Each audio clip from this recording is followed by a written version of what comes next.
গুয়াহাটির প্রসিদ্ধ কামাখ্যা মন্দির প্রতিবারের মতো এবারেও সেখানে মায়ের সড়ম্বর আরাধনা চলছে। মন্দিরে গতকাল থেকে ভক্তদের ঢল নেমেছে। আর নীলাচল পাহাড়ের কোলে ব্রহ্মপুত্রের তীরে এই মন্দিরকে ঘিরে নানা কাহিনী তো রয়েছে। সরাসরি আপনাদের কামাখ্যা মন্দিরে নিয়ে যাই। আমাদের প্রতিনিধি উজ্জ্বল মুখোপাধ্যায় রয়েছেন আমাদের সঙ্গে। উজ্জ্বল, একেবারে সকাল থেকে মাকে মহাস্নান, তারপর ভোগ নিবেদন করা হয়েছে। এখন কি বিশেষ আচার পালিত হচ্ছে? দেখো, সেটা হচ্ছে যে এই মুহূর্তে কিন্তু কামাখ্যা মন্দির একটার পরে বন্ধ হয়ে যাবে এবং 2:30টা পর্যন্ত কিন্তু মাকে ভোগ নিবেদন করা হবে। এই সময় মন্দিরের গর্ভগৃহে কেউ প্রবেশ করতে পারবেন না। 2:30টার পর থেকে সূর্যাস্ত পর্যন্ত আবার মন্দির খোলা থাকবে এবং দর্শনার্থীরা সেখানে ঢুকতে পারবেন। আজকে এই বিশেষ দিনে মূলত এখানে দুটো পুজো হয়। এক হচ্ছে কুবেরের পুজো হয়, আরেকটা হচ্ছে লক্ষ্মীর পুজো হয়। এখানে কুবেরের মন্দির আছে, সেই কুবেরের মন্দিরে কুবেরের পুজো করা হয় এবং তার সঙ্গে লক্ষ্মীর পুজো করা হয় এবং তার একই সঙ্গে এখানে কামাখ্যা মায়েরও একই সঙ্গে পুজো করা হয়। তবে সেগুলোতে কিন্তু কোনো ভক্তরাই তারা ভেতরে ঢুকতে পারেন না। ঠিক বাইরে কালী মন্দির আছে এবং সেখানে কিন্তু কালী পুজো হয় এবং তুমি দেখতে পাচ্ছ এখানে অসংখ্য মানুষের ভিড়, যারা এসেছেন দেশের বিভিন্ন প্রান্ত থেকে। তারা আজকে পুজো দেন এবং স্বাভাবিকভাবে আজকের দিনটাই সবচাইতে বেশি ভিড় হয়। আপনি কোথা থেকে এসেছেন? অ্যাকচুয়ালি আমি এসছি আমার গুরুজি উষাঙ্কর পাঠকের সঙ্গে শ্যামপুর থেকে, হাওড়ার শ্যামপুর থেকে। আপনারা যজ্ঞ করলেন? হ্যাঁ, আমরা কিছুক্ষণ আগে যজ্ঞ করলাম। যজ্ঞ করে এসে আমরা মন্দিরের ভিতরে কুমারী পুজো করলাম। এখানে দেখো, এখানে কিন্তু কুমারী পুজো খুব বিখ্যাত এবং এখানকার কুমারী পুজোর বৈশিষ্ট্য হচ্ছে যে সমস্ত কুমারী বাচ্চা মেয়েরা এই মন্দির চত্বরে ঘুরে বেড়ায় তাদেরকে নিয়েই কিন্তু কুমারী পুজো করা হয়। মন্দিরের ভেতরে একটা নির্দিষ্ট জায়গা আছে, সেই জায়গায় তাদেরকে কুমারী পুজো হয়, যেখানে অবশ্যই ক্যামেরা ঢুকতে দেওয়া হয় না। এবং এখানকার যারা মন্দিরের যারা শিশু বাচ্চা যারা সারাদিন তাদের মন্দিরেই কাটে, এদেরকে নিয়েই কিন্তু এখানে কুমারী পুজো হয়। আলাদা করে কোনো কুমারী এনে তার পুজো করার প্রথা কিন্তু এখানে নেই।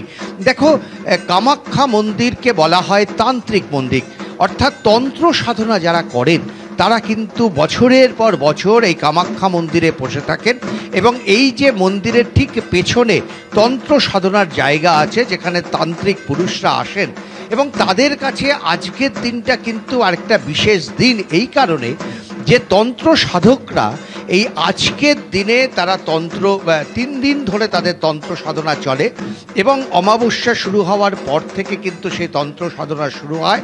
সারা রাত ধরে তারা তন্ত্র সাধনা করেন এবং মনে করা হয় যে তান্ত্রিক যারা আছেন তাদের যে বিভিন্ন ধাপ, সেই ধাপ উত্তীর্ণ হতে গেলে অবশ্যই কামাখ্যা মন্দিরে এই তন্ত্র সাধনা তাদের কাছে কিন্তু একটা অন্যরকম বিষয়। এবং একই সঙ্গে আজকে এখানে যে পুজো হয়, তোমার বৈশিষ্ট্য হচ্ছে একটাই, যে এখানে কিন্তু প্রচুর আলো দিয়ে গোটা এই নীলাচলের যে পাহাড় রয়েছে সেই পাহাড় হচ্ছে আলোতে ভরিয়ে দেওয়া হয়। প্রদীপের আলোতে গোটা মন্দিরটা সজ্জিত করা হয়।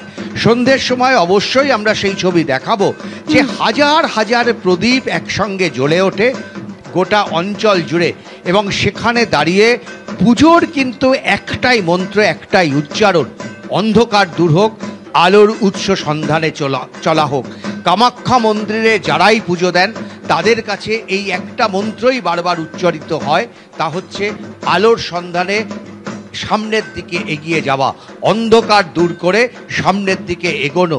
এটাই হচ্ছে কামাখ্যা মন্দিরের সমস্ত ভক্তদের একমাত্র প্রার্থনা। ধন্যবাদ উজ্জ্বল।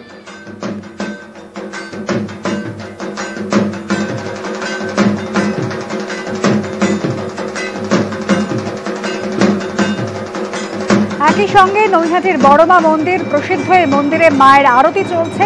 অন্যদিকে করুণাময়ী কালীবাড়ি, সেখানেও কিন্তু বিশেষ পুজোর আয়োজন করা হয়েছে। আজ দিনভর এই দুটো জায়গায় পুজো কিন্তু আপনাদের সামনে রাখবো, নৈহাটির বড়মা মন্দির এবং অবশ্যই করুণাময়ী কালীবাড়ি।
অভিনবত্ব থেকে সাবেকিয়ানার ছোঁয়া। কালী পুজোতেও একে অপরকে টক্কর দেওয়ার লড়াই। তাদের মধ্যে কয়েকটি পুজো জিতে নিল আলোক আনন্দ সম্মান 2025। কোথাও মণ্ডপে অভিনবত্ব, তো কোথাও প্রতিমায় বিশেষত্ব। দুর্গাপুজোর মতোই একে অপরকে টেক্কা দেওয়ার চেষ্টা। আলোর জোয়ারে ভাসছে রাজপথ। কোথাও সাবেকিয়ানা, কোথাও বিষয় ভাবনার অভিনবত্ব। এরকমই বেশ কয়েকটি পুজো পেল আলোক আনন্দ সম্মান 2025-এর সেরা পুজোর স্বীকৃতি। 38তম বছরে বেলুর মঠের আদলে মণ্ডপ তৈরি করেছে সল্টলেক মৈত্রী সংঘ। সোনার অলঙ্কারে প্রতিমাকে সাজানো হয়েছে। ঠিক বেলুর মঠের রঙেই রাঙিয়েছেন এই মণ্ডপকে এবং যে সমস্ত প্রতীক চিহ্ন রয়েছে সেগুলোও তারা ফুটিয়ে তুলেছেন। তার সঙ্গে রয়েছে ভিতরে প্রতিমা। তারা পেয়ে যাচ্ছেন এবিপি আনন্দের আলোক আনন্দ সম্মান 2025-এর সেরা পুজোর পুরস্কার। সর্বধর্ম সমন্বয়, দেখুন ওপরে খ্রিস্টান, মুসলিম, হিন্দু সবাই আছে। বেলুর মঠে যেটা আছে সেটাই আমরা চাই। এটাই ভারতবর্ষের ঐতিহ্য। এই ঐতিহ্য নিয়েই আগামী দিন আমরা চলতে চাই। আমহার স্ট্রিট সাধারণ কালী পুজো। এই পুজো প্রয়াত কংগ্রেস নেতা সোমেন মিত্রর পুজো বলেই পরিচিত। 84 বছরে পা দিয়ে সাবেকিয়ানার উপরেই ভরসা রেখেছেন পুজো উদ্যোক্তারা। পৌরাণিক চরিত্রদের ছবি দিয়ে সাজানো হয়েছে মণ্ডপ। একেবারে সেই পুরনো পুজোর মতোই সেই মা কালীর মূর্তি, তার অলংকার, নিচে শুয়ে থাকা শিব থেকে শুরু করে ডাকিনী, যোগিনী সবটাই কিন্তু এই মণ্ডপের জুড়ে অধিষ্ঠান করছেন। আর যেভাবে এই মণ্ডপের ভাবনা, যে মণ্ডপের সাবেকিয়ানা যেভাবে ফুটে উঠেছে, তার জন্যই কিন্তু তার সঙ্গে সেই পুরনো ঝাড়বাতি সবটা মিলিয়েই এই পুজো যেন সেই 84 বছর আগের সময়ে বারবার ফিরে যায়। আর সেটার জন্যই এবছরের অন্যতম সেরা পুজো তারা যারা রয়েছেন তাদের হাতেই, উদ্যোক্তাদের হাতে পুরস্কার তুলে দেওয়া।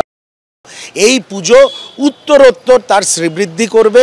প্রয়াত সোমেন মিত্রর স্মৃতি এবং তার দেখানো পথ আঁকড়ে রেখে এই পুজোকে পুজোর মতন করে আমরা প্রতি বছর করার চেষ্টা করব এবং এই পুজোর সঙ্গে সামগ্রিকভাবে আমাদের বাজেটের মধ্যে প্রতি বছর আমরা কিছু সমাজসেবামূলক কাজ করার চেষ্টা করি। সেই তারও বাজেট যত আরও সময় এগোবে তত বাড়বে। বরিশা শান্তি সংঘের এবারের থিম পরম্পরা। 76 বছরে পা দিয়ে নিজেদের বহু পুরনো পুজোর ছবি মণ্ডপ সজ্জায় ব্যবহার করেছেন পুজো উদ্যোক্তারা। পুরনো ক্লাবের আদলে সাজানো হয়েছে মণ্ডপ। আলোক আনন্দ সম্মান 2025-এর সেরা পুজো বরিশা শান্তি সংঘ। অরিত্রিক ভট্টাচার্য, অর্ণব মুখোপাধ্যায়, এবিপি আনন্দ, কলকাতা।